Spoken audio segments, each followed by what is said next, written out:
Hello there. Let's check in with some common mistakes that happen when dealing with word problems. First and foremost, you want to make sure that your answer makes sense. So let's take a look at a couple of examples and then we'll see why it doesn't make sense, and then that will allow us to go back and see where our logic was off. So in this problem here, I'm looking at some work for a geometry problem involving a 12-foot ladder to lean up against a wall. There's a 60-degree angle. And so the question asks, how far up the wall will it reach? So the diagram looks great. The work looks solid. But right away, we can see, let's change colors here,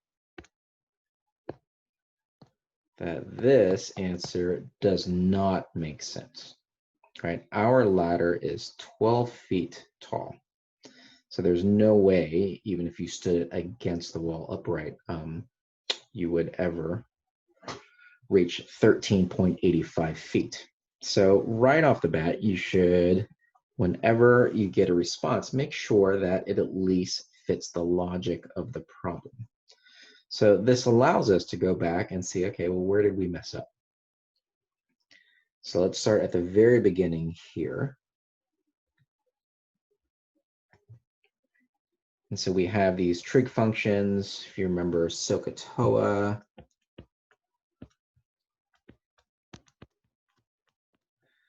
right? We're looking at the size of a right triangle, sine is opposite. So we have the players here. We've got this angle here, we've got an opposite, and then we have the hypotenuse. And so we see right away that this student here just accidentally swapped the opposite and the hypotenuse. So if we correct this, we should get opposite over hypotenuse. And then this will most likely solve our problems. Right, so what we want to do is when reading a word problem, there's a lot to digest. There's information to set up, diagrams, relationships here, but at the end of the day, you want to make sure that this answer makes sense. And for us, this simply doesn't. And so we're going to go back and check, and we find out this is the correct setup. So simple mistake, happens quite a bit, but this will allow us to double check our answers.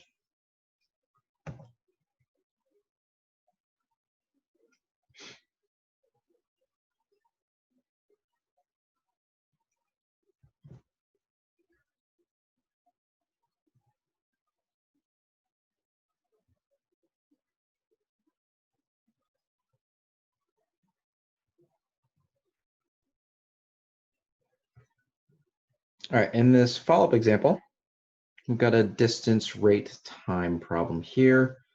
And again, we want to just see if the answer makes sense. So if we read through it, Timmy's driving, 12 o'clock.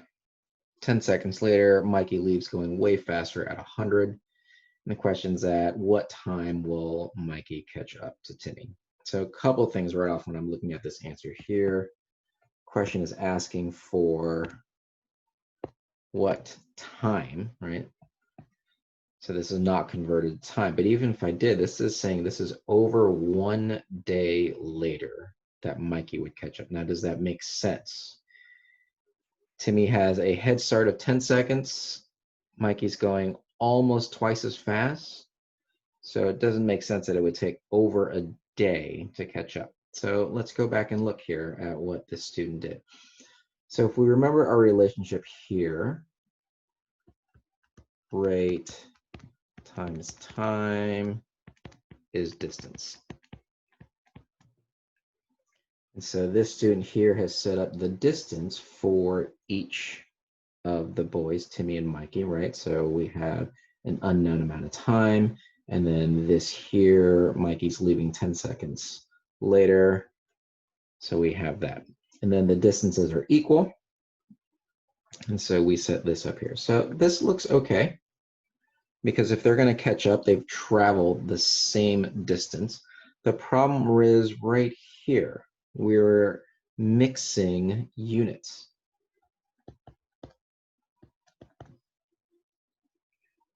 we've got the rate in miles per hour, and then this 10 that we're using here is supposed to be seconds.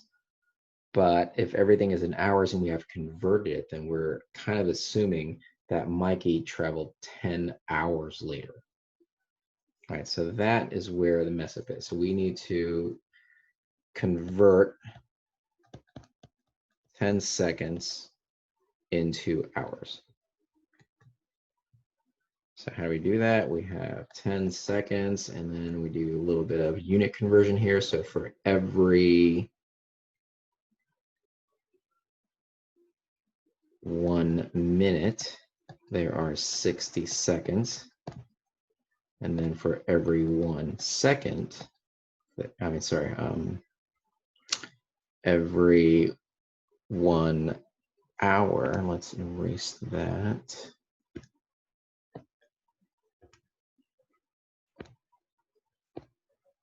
So for every 1 hour, there are 60 minutes. So here the units will check out, the minutes cancel out, the seconds here will cancel out. So now we're left with just hours. And so at the end of the day, the 10 seconds is equivalent to 10 over 3,600.